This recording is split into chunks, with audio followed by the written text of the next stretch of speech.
to make the loss of these lives matter.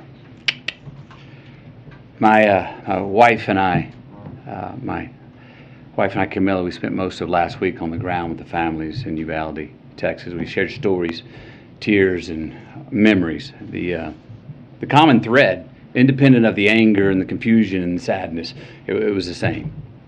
How can these families continue to honor these deaths by keeping the dreams of these children and teachers alive? Again, how can the loss of these lives matter? So while we honor and acknowledge the victims, we need to recognize that this time, it seems that something is different. There is a sense that perhaps there's a viable path forward. Responsible parties in this debate seem to at least be committed to sitting down and having a real conversation about a new and improved path forward. A path that can bring us closer together and make us safer as a country. A path that can actually get something done this time.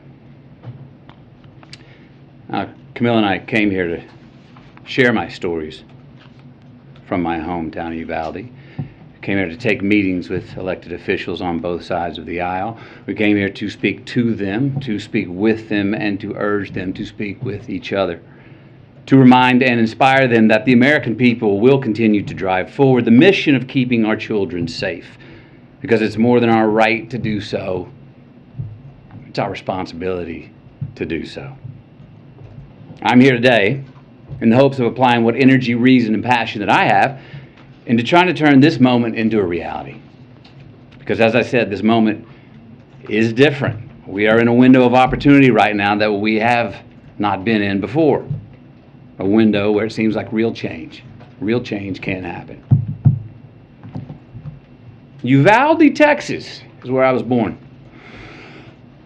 It's where my mom taught kindergarten less than a mile from Robb Elementary. Uvalde is where I learned to master a Daisy BB gun. That took 2 years before I graduated to a .410 shotgun. Uvalde is where I was taught to revere the power and the capability of the tool that we call a gun. Uvalde is where I learned responsible gun ownership. Now, Uvalde called me on May 24th when I learned the news of this devastating tragedy. I had been out of cellular range, working in the studio all day when I emerged, and messages about a mass shooting in the town I was born in began flooding my inbox.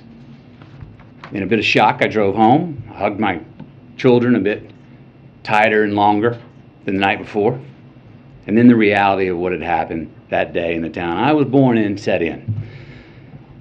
So the next morning, Camilla, myself, and the kids, we loaded up the truck and we drove to Uvalde. When we arrived a few hours later, I got to tell you, even from the inside of our vehicle, you could feel the shock in the town. You could feel the pain, the denial, the disillusion, anger, blame, sadness, loss of lives, dreams halted. We saw ministries, we saw first responders, counselors, cooks, families trying to grieve without it being on the front page news. We met with the local funeral director and countless morticians who hadn't slept since the massacre the day before, because they've been working 24/7 trying to handle so many bodies at once, so many little innocent bodies who had their entire lives still yet to live. And that is there that we met two of the grieving parents, Ryan and Jessica Ramirez. Their 10-year-old daughter, Alethea. She was one of the 19 children that were killed the day before. Now, Alethea, her dream was to go to art school in Paris and one day share her art with the world. Ryan and Jessica were eager to share Alethea's art with us and said if we could share it, that somehow, maybe that would make Alethea smile in heaven. They told us that showing someone else Alethea's art would in some way keep her alive. Now, this particular drawing is a self-portrait, all right, of Alethea drawing with her friend in heaven looking down on her drawing the very same picture. Her mother said of this drawing, she said, you know, we never really talked to her about heaven before, but somehow she knew. Letha was 10 years old. Her father, Ryan, this man was steady. He was uncommonly together and calm. When a frazzled friend of his came up and said, "How are you so calm? I'd be going crazy." Ryan told him, he said, "No, you wouldn't. No, you wouldn't. You'd be strong for your wife and kids, because if they see you go crazy, that will not help them." Just a week prior, Ryan got a full-time line job, stringing power lines from pole to pole. And every day since landing that well-paying full-time job, he reminded his daughter Alethea, he said, "Girl, Daddy gonna spoil you now." Told her every single night. He said, "Daddy's gonna take you to SeaWorld one day."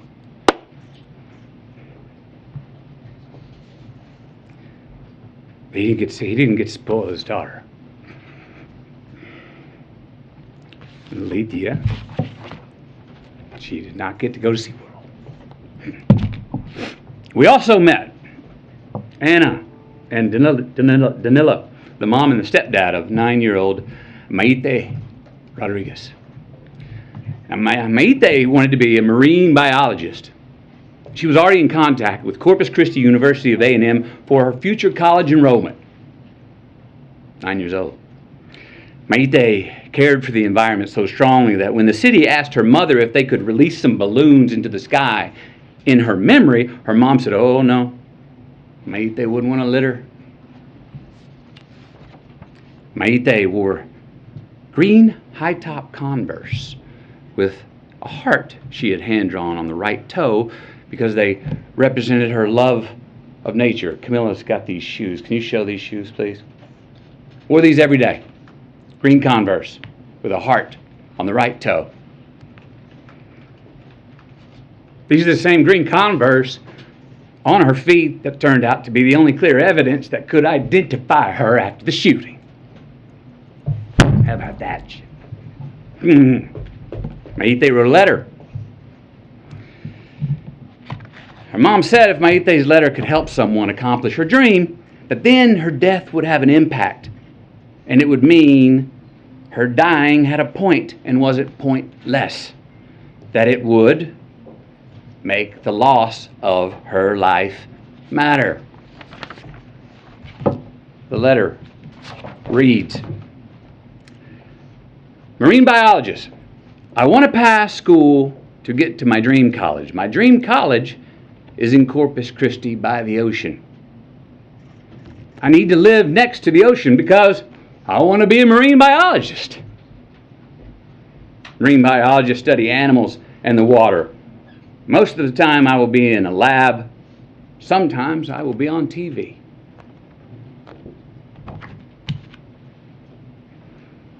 Then there was Ellie Garcia, a 10-year-old, and her parents, Stephen and Jennifer. Ellie loved to dance and she loved church. She even knew how to drive tractors and was already working with her dad and her uncle mowing yards. Ellie was always giving of her gifts, her time, even half-eaten food on her plate.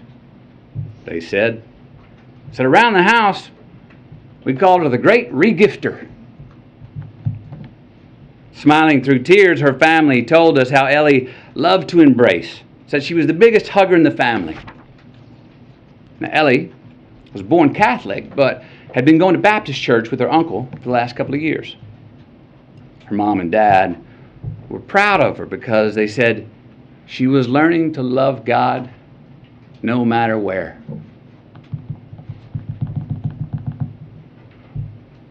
The week prior to her passing, she'd been preparing to read a verse from the Bible for the next Wednesday night's church service. The verse was from Deuteronomy 6:5. "And thou shalt love the Lord thy God with all thy heart, with all thy soul, and with all thy might." That's who Ellie was becoming. But she never got to read it. service on that Wednesday night. Then there was a fairy tale love story of a teacher named Irma and her husband Joe. What a great family this was. This was an amazing family. Camilla and I, we sat with about 20 of their family members in their living room, along with their 4 kids. Kids were 23, 19, 15, and 13. They shared all these stories about how Irma and Joe served the community and would host all these parties, and how Irma and Joe were planning on getting a food truck together when they soon retired. They were humble, hard-working people. Irma was a teacher who her family said went above and beyond and just couldn't say no to any kind of teaching. Joe had been commuting to and from work 70 miles away in Del Rio for years. Together they were the glue of the family. Both worked overtime to support their 4 kids. Irma even worked every summer when school was out. The money she had made 2 summers ago paid to paint the front of the house. The money she made last summer paid to paint the sides of the house.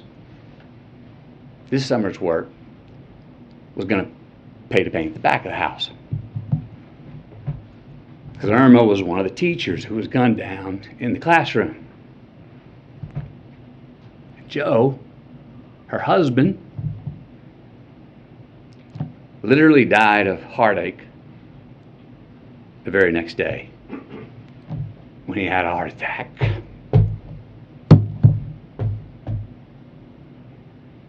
They never got to paint the back of their house. They never got to retire. And they never got to get that food truck together. We also met a cosmetologist. She was well versed in mortuary makeup. That's the task of making the victims appear as peaceful and natural as possible for their open casket viewings. These bodies were very different. They needed much more than makeup to be presentable. They needed extensive restoration. Why? Due to the exceptionally large exit wounds of an AR-15 rifle. Most of the body so mutilated that only DNA test or green Converse could identify them. Many children were left not only dead but hollow. So yes, counselors are going to be needed in Uvalde for a long time. Counselors are needed in all these places where these mass shooters have been for a long time. I was told by many that it takes a good year before people even understand what to do next. And even then, when they become secure enough to take the first step forward, a lifetime is not going to heal those wounds. But again, you know what every one of these parents wanted, what they asked us for? What every parent separately expressed in their own way to Camilla and me? That they want their children's dreams to live on. That they want their children's dreams to continue to accomplish something after they are gone. They want to make their loss of life matter. Look, we heard from so many people, right? Families of the deceased, mothers, fathers, sisters, brothers, Texas Rangers, hunters, Border Patrol, and responsible gun owners who won't give up their Second Amendment right to bear arms. And you know what they all said? We want secure and safe schools, and we want gun laws that won't make it so easy for the bad guys to get these damn guns. So, we know it's on the table. We need to invest in mental health care. We need safer schools. We need to restrain sensationalized media coverage. We need to restore our family values. We need to restore our American values. And we need responsible gun ownership. Responsible gun ownership. We need background checks. We need to raise the minimum age to purchase an AR-15 rifle to 21. We need a waiting period for those rifles. We need red flag laws and consequences for those who abuse them. These are reasonable, practical, tactical regulations to our nation, states, communities, schools, and homes. Responsible gun owners are fed up with the Second Amendment being abused and hijacked by some deranged individuals. These regulations are not a step back. They're a step forward for a civil society and the Second Amendment. Look, is this cure-all? Hell no. But people are hurting. Families are, parents are. And look, as divided as our country is, this gun responsibility issue is one that we agree on more than we don't. It really is. Look, this should be a nonpartisan issue. This should not be a partisan issue. There is not a Democratic or Republican value in one single act of these shooters. It's not. But people in power have failed to act. So we're asking you. And I'm asking you, will you please ask yourselves, can both sides rise above? Can both sides see beyond the political problem at hand and admit that we have a life preservation problem on our hands? Because we got a chance right now to reach for and to grasp a higher ground above our political affiliations. A chance to make a choice that does more than protect your party. A chance to make a choice that protects our country now and for the next generation.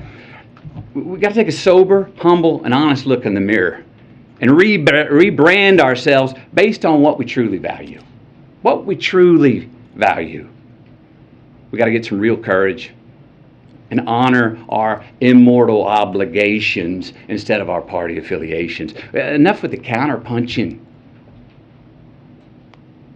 Enough of the invalidation of the other side. Let's come to the common table that represents the American people. Find a middle ground, the place where most of us Americans live anyway, especially on this issue. Because I promise you, America, you and me, we are not as divided as we are being told we are.